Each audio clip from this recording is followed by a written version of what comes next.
think Marshawn's run, it reminds me of Steve Young's run against the Vikings years ago. And I don't know, maybe I got a little overrated there, but it was one of the greatest runs I ever saw. And at the time when you needed it most, it was just an incredible play. And I'm sure that everybody will remember that run forever.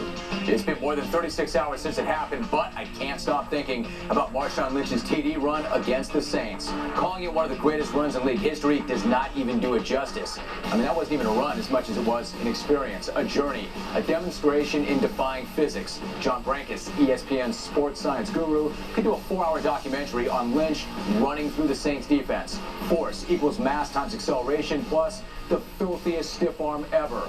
Cornerback Tracy Porter may have made the most iconic play in Saints history when he picked six Peyton Manning to ice last year's Super Bowl, but he all but canceled that out by getting backflipped by Lynch's left hook. No wonder he didn't want anything to do with Lynch after he got back up. I mean, would you? Easy for me to say, but after seeing your entire defensive unit bounce off that guy, why would you try to hit him high anyway? Put your shoulder pad on his thigh board, or he's going to put you on YouTube. Then again, it's not all Porter's fault. At least 7 other guys had a shot at bringing Lynch down too. Lynch was all beast, and he clearly wanted to score worse than anybody in a Saints uniform wanted to stop him. Feels great. It feels really, really good, and you know, it wasn't just one thing. It felt like everybody kind of did a little something to help us get the win, and it was just you know, just an awesome feeling. Now, if you're looking for me to apologize to the Seahawks for lighting them up last week, that's not happening.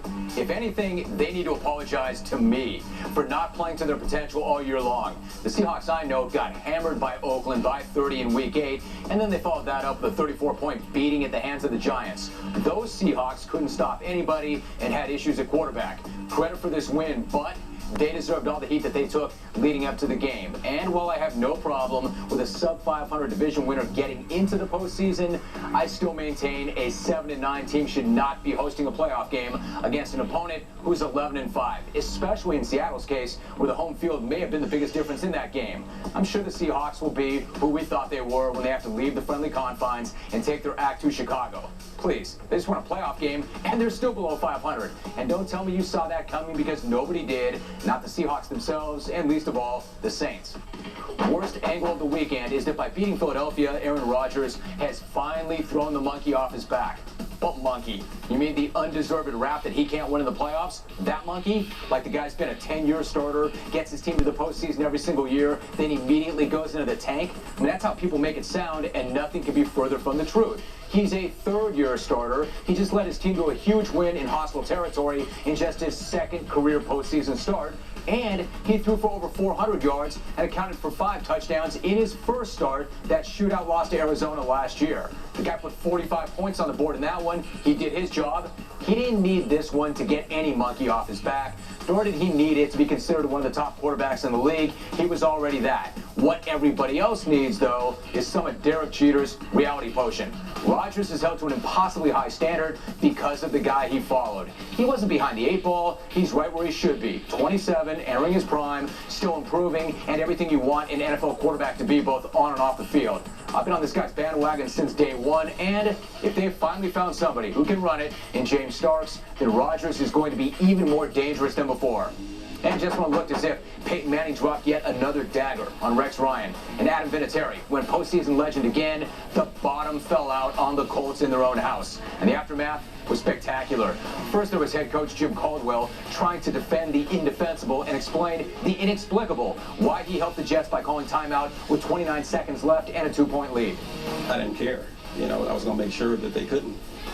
We wanted to make them snap the ball as much. They were in field goal range, so we wanted to try to make them snap the ball as many times as we possibly could. Wait, what? Thanks for clearing that up, Coach. Rarely does an explanation confuse you even further about something that made no sense to begin with. That's the most nonsensical, jibber-jabber double talk I've heard since Brad Childress tried to justify breaking Randy Moss off by calling him a programmatic non-fit. You want to make sure they couldn't. Couldn't what? Lose? Because that's what it looked like. And as good as that was, Manning's reaction to seeing his coach call timeout was even better. And if not for Marshawn Lynch's stiff arm of Tracy Porter, it would have been the highlight of the entire weekend. And Caldwell's quote wasn't even the best to come out of his own locker room. Nope. That distinction belongs to Reggie Wayne, who, after having just 1 ball thrown his way, pointed the finger right at Peyton Manning. Quote, It's bull. It's bull, man. I give everything I've got no matter what every day. I give it everything, and one ball, that's all? I shouldn't have even suited up. I should have watched the game like everybody else. I was irrelevant. I wonder if Manning will give Wayne the idiot kicker treatment.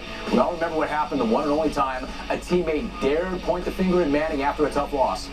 I'm about to go in and throw a touchdown to Jerry Rice, the honor in the Hall of Fame. We're talking about our idiot kicker who got liquored up and ran his mouth off. Now, Wayne's right when he says he was irrelevant. The question is why? He makes it sound like he was open all day long and Manning wanted nothing to do with him. No receiver was throwing the football more than Wayne was this year. I don't think that Manning was looking to use him as a decoy once the playoffs finally did start. Wayne makes it sound like he was running free down the sideline with his hand in the air, and Manning was looking him off and checking down. More likely, Darrelle Revis did what he does when he's right, erase the other team's number one. Mike Vanderjagt was at least liquored when he ran his mouth. Now, if you were as open as you say you were, Reg, Manning would have found you. So now we can all just sit back and wait for Wayne to say that it was all heat of the moment stuff and that he and Manning are on the same page when we know they're probably not. Later on, I'll break down tonight's BCS